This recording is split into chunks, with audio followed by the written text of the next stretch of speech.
and welcome to possibly one of the most recognisable riffs ever, and you can play it on a 3-string guitar. Here's of course Sweet Child of Mine by Guns N' Roses, following straight on from Knocking on Heaven's Door, which was originally Bob Dylan track, but they in fact covered it back in the 90s, I believe.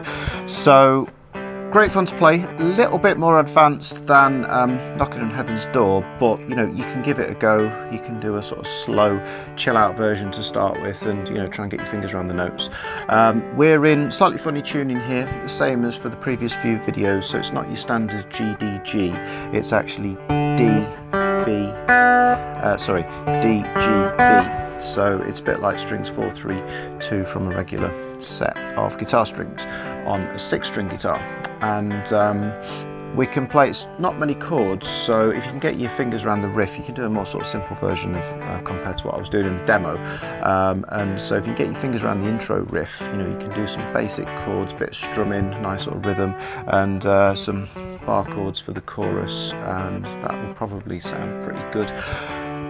They were detuned, so they were in E-flat tuning, but you can actually find, if you look for Guns N' Roses, Sweet Child of Mine's standard pitch or concert pitch, you can find versions on YouTube where people have lifted it up, and if you find that, all of this will fit with the original, so you can play along. Put your top hat on and you're good to go. So I'm still using this same set from last year, regular 6-pack, and we're trying to get 4 different tunings out of this, and this is using strings 4, 3, 2 from this particular set. Now this is a relatively heavy set of regular electric strings, 12 gauge, so you can use lighter if you want, but that means that string 4 is a 32, string 3 is a 24, although it's wound, so it gives it a bit more body, and then string 2 is a 16, which sounds a bit like this. There's the low D. There's the middle G, and there's the high B. Now the slash riff from the original recording is actually what we call an octave higher. It's right up this dusty end of the neck. I'm playing it down here just because of the physical constraints of a 3-string cigar box guitar, and as a result I actually found it sounded quite nice not putting loads and loads of distortion on it, so I'm playing it a little bit more clean, and as a result I was actually letting some of the notes kind of ring over each other just to fill it out a bit, particularly if I'm playing on my own and I've not got a band backing me up, whereas on the original he's very much separating every single note out because it's got quite a lot of distortion on and it sounds cleaner. So it's all in the key of D, and it's based around a 3-chord progression, and you just change one note when it changes chord. It basically goes from D to C to G and then back to D. That's the progression that we're playing the riff over the top of. So I'll come over to those chords in a minute.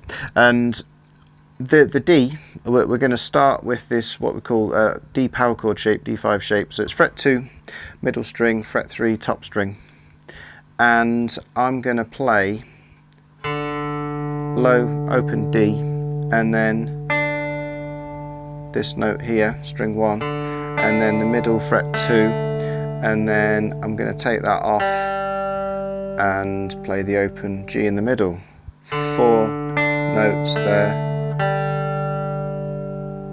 You see I've kept that ringing, it sort of fills it out quite nicely, and then we've run out of strings here, so we're going to have to go higher up because he just moves to different strings on the regular one.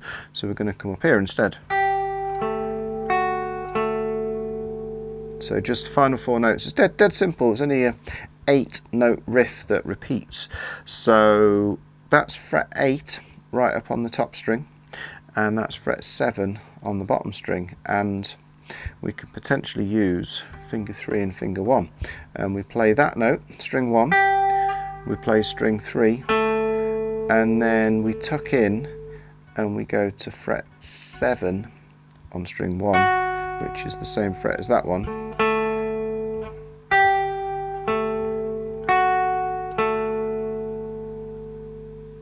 Obviously it's all about flat pick playing this one because it's very much an electric guitar song. So we've got open D, and then we've got the fret 3. I'm using fingers 3 and 1 here for frets 2 and 3. So finger 3 on fret 3, finger 1 on fret 2, open, take that one off, and then that's actually a good finger to use up here.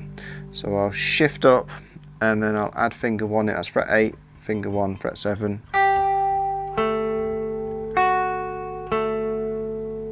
So that looks a bit like this. We've got finger 3, fret 3, after the open low D, and then finger 1, fret 2 on the middle string, play the middle open G, shift up to fret 8, that's fret 7 on the bass, and then that's fret 7 on the high. So that's finger 3, finger 1, finger 2, finger 1. And on the original, like I said, he'll be not letting the notes ring over because it sounds a bit messy with loads of distortion, but because there's a tiny bit of gain, but it's fairly clean at the minute, so I'm letting them ring. So I'm holding this one, which sounds a bit more folky or something like that, and I'm also holding that one. And the timing of it, all of them are the same length, so 8 half-beat notes, 1 and 2 and 3 and 4, and just do it again.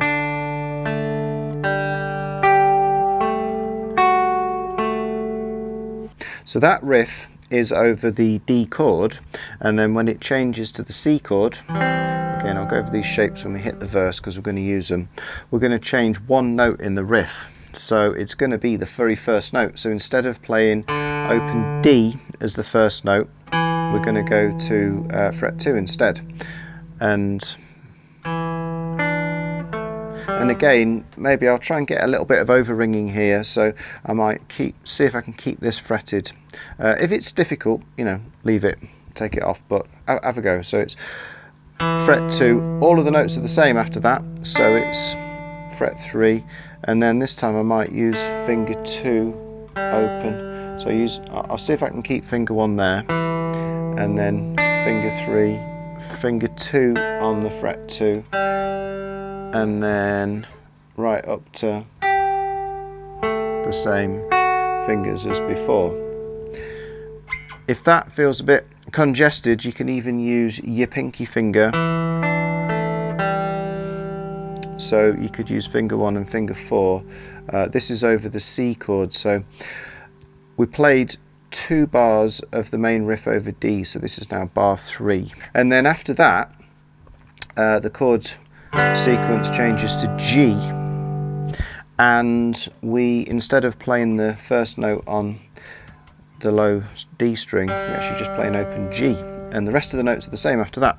So it's open G, and then that fret 3, fret 2 on the G, back to open G, right up here to exactly the same notes again. Do that twice as well, and then we're back to the D, and that is basically the main until the very end of the riff, as it just changes before it goes to the verse, but that's just the main intro riff. So 8 bars for the intro, so it's 2 times round the riff over D, 2 times 2 bars around the riff over C, 2 bars 2 times around the riff over G, and then you go back to the 2 times around the riff over D, but that's bars 7 and 8, so when you repeat it you stay on D, so you actually play the D riff 4 times because you play it on bars 7 and 8 and then back to bars 1 and 2 again of the riff, which would sound a bit like this. D,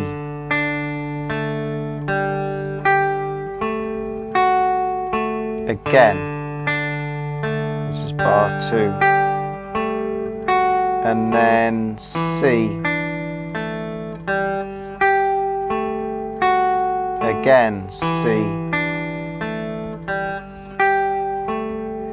and then G,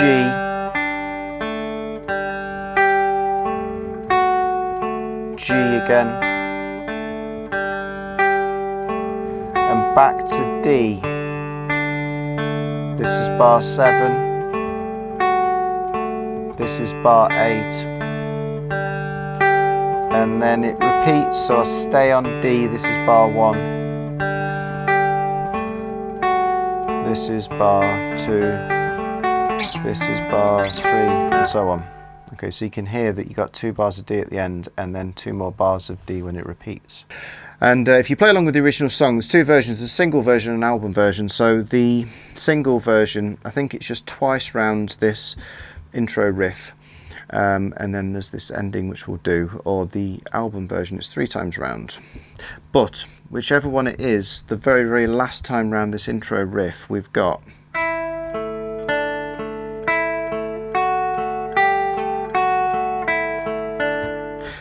this as a substitute for the final D riff.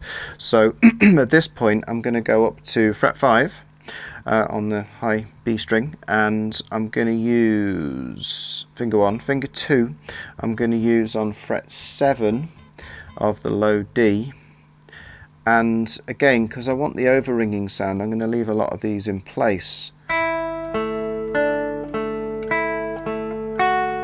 So I'm actually going to leave these 2 fingers in place and just put a bit of variation in with the other fingers. So basically what we're doing is every time, every second note is that, and the variation is coming from the high notes. So it's fret 5 on the top string, that's the low note, fret 7, and then we go straight to fret 7 on the middle string, we go back to this low note, we go back to this note here, go back to the low note, but this time we're going higher still, so I'm going to use my 3rd finger on fret 7 of the top string, back to the low note, and then little finger on fret 8, back to the low note, back to 3rd finger, sorry, back on fret 7, back to the low note, back to my 1st finger, back to the low note, and then the very last thing I do is I go back to fret 7 on the middle string. Fret 5, 7 on the middle string, back to fret 5, fret 7, fret 8, fret 7, fret 5, which would look a little bit like this. Fret 5, fret 7, there's the low note, finger 3 on the middle string, fret 7, back to the low note every time, back to fret 5, low note, then 3rd finger down to fret 7, the high, fret 7, fret 8, pinky finger, back to finger 3, back to finger 1. So it's just saying what the notes are, and ignoring this one, the variation on the high note. So it's fret 5, middle string, back to fret 5, fret 7, fret 8, fret 7, fret 5, and then back to the middle string. So playing all of the final sequence with that ending, but starting from D. So we've got D, D again, this is the 2nd bar of the final cycle, C, this is the 3rd bar of the final cycle, C again, bar 4, G, G, this is bar 6, and then bar 7,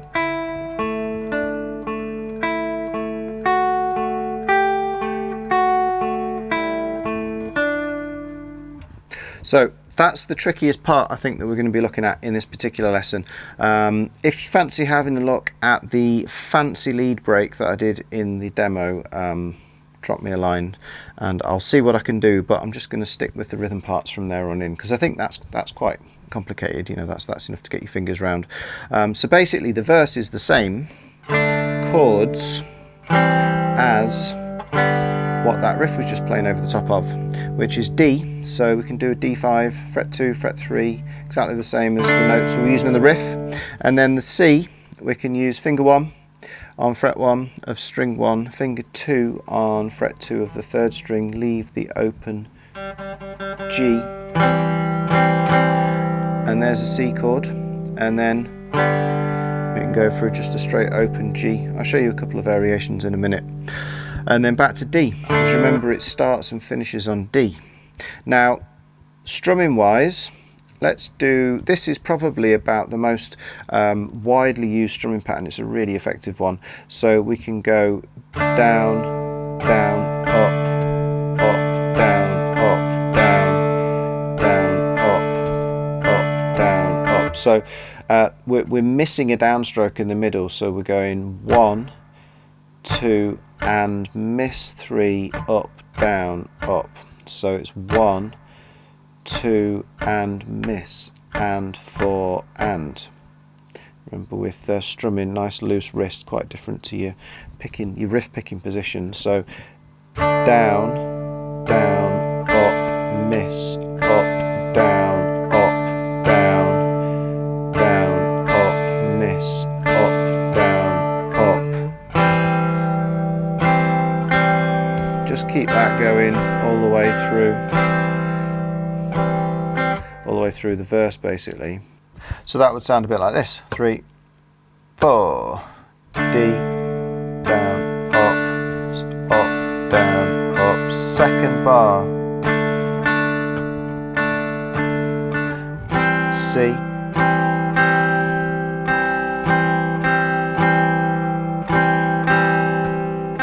then to G,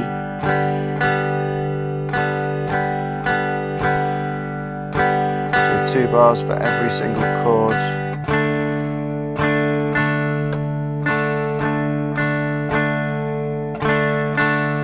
And start again. And if putting the final upstroke in just as you change is difficult for the change to the next chord, particularly to the C, you can either go up, down, open, up, down, open. I think we mentioned that in Knocking on Heaven's Door. That's a useful little trick. Or you can even just not do the upstroke at the end, so you can go down, down, up, miss, up, down, change. Just gives you that fraction of a second longer. It's quite good if you can do the upstroke, because it means you're helping the coordination of changing whilst maintaining the strumming. The coordination's developing nicely. So there was a soul chords lesson a couple of lessons ago, a couple of videos ago, and just looking at different inversions that you can play for chords, these particular chords actually. And so you can play them in different places. We can go up to a D up there, because I mean that's a D bar, just covering all of the strings. But maybe to keep a bit of bass, we can let that low D ring, and we can just fret 7 on the other 2 strings. And then we could do a C bar at fret 5, just a bit of variation. We could even go up to the diagonal. So you can check all this out in more detail on that particular video, and put a link for it. But here it is. That's a C, there's a C, there's a C. D, D, you can even go up to a D right up there. So there's your C diagonal, 8, 9, 10, 10, 11, 12. There's a D diagonal. And again, I can potentially, so I only do this if you're feeling, like you're a little bit more experienced. So that's a D, keeping this D ring in. That's a D, that's a D. C, G,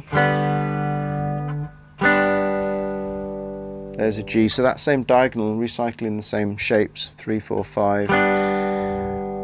Or I could even go 8, 7, 9 for the G.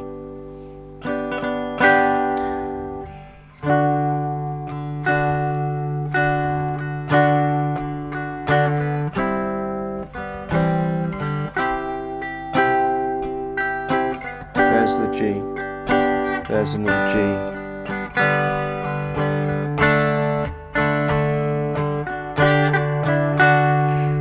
Now that is a little thing that happens in the original. So say if you were playing this shape up here, fret 7 on the top 2, you could add this finger in without moving those, and that's a D sus4, take it off, that was fret 8, that's fret 7, take this one off, fret 5, without catching, put it on again.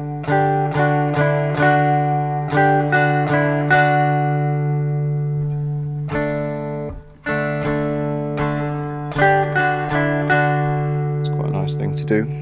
You can hear that in various places on the original recording. Chorus, dead simple. We have an A, so a bar across all three at fret 2, and I was stepping up through B to C, so that's fret 4 to C at fret 5. So just a straight bar all the way through.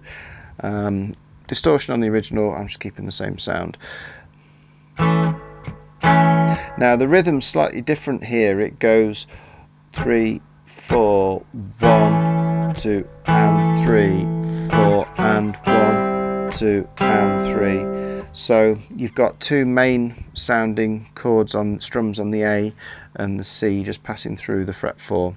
It's 1, 2 and, so it's 1, 2 and 4 and 1, 2 and, then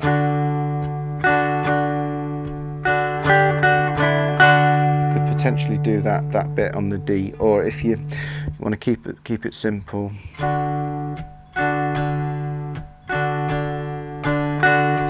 just strum away on the D. It'd be quite nice to play the D up there, because you were playing it down here in the verse, so you could maybe go for a different one. It's quite easy to play, fret 7 on the top 2. So we've got A, B, C, then D. Just do it twice.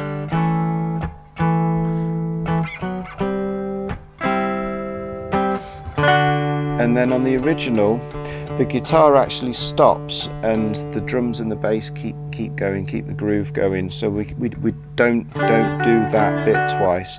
Just maybe just keep your low bass ringing through for the rest of that bar.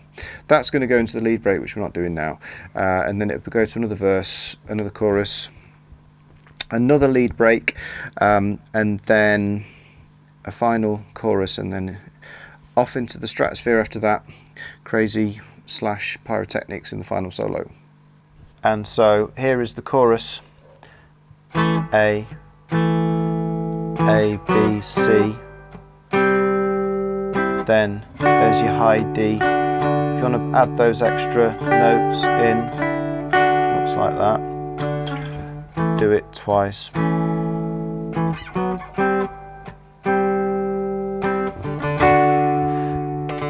And just keep it going.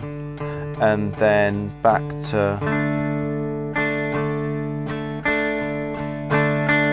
the main chords for the verse, which is actually what the lead part's played over as well. Okay, so that's about it. I hope that's fun to play. Good luck with the riff, and we'll be back soon. Might do a bit of blues, bit of slide, just for a bit of contrast for the next lesson. So watch this space, and I'll see you here again soon on Coda Guitar.